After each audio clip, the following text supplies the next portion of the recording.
So one of the big things that I would like to talk about is, I guess you could call it gaming in 2023, but I think it could also be just kind of classified as like gaming from now going into the future, like from here going forward.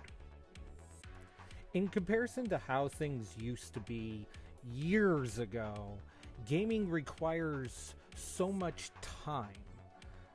And it's starting to get to the point to where it's not necessarily something that we can afford to give.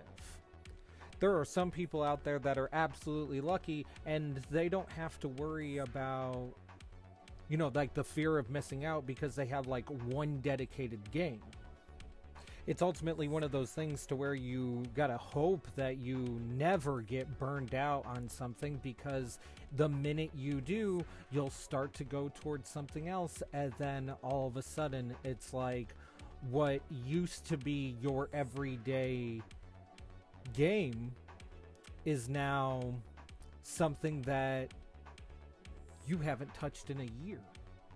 But now you have things to where you have like content creators, streamers and stuff, to where that's where a lot of like time and dedication ends up going to. And then you have those that think like, well, you can just, combine the two, right? What you're dedicating towards gaming can be towards your content creation. But sometimes, actually most of the time, that's not really the case, because there's so much that go into building your content creation, even if it is around gaming. There's a reason why a good percentage, like a good 80% of all of like content creation as a whole is done with like outsourcing and stuff like that. It's because of the fact that like you don't necessarily have the time to be working on all of the stuff that go into building it. You only have the time to put into making it. Send me a comment or a voice message or whatever about what it is that you grind on. There's always because that's what a lot of this stuff has become. It's become this like,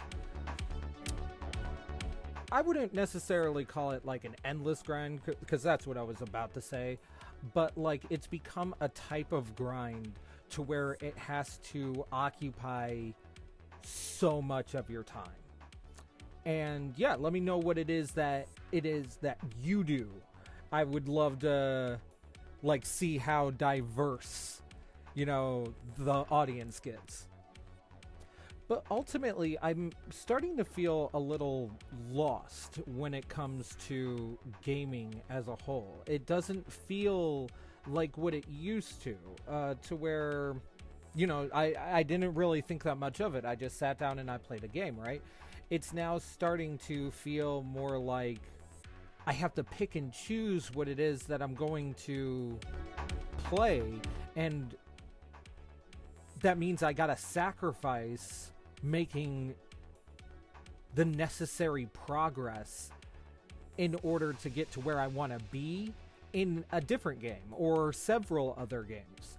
And that just kind of feels like where gaming is at in 2023, and it also feels like it's going to get considerably worse going in the future, right? It's, I guess, would be like kind of the silver lining behind like single player games, because you can kind of like one and done it, worst case scenario. But the more multiplayer aspects we get, the less rewards for casual gaming. That right there is where I believe gaming has a vacuum, is towards casual players. And I think that's a terrible direction going forward.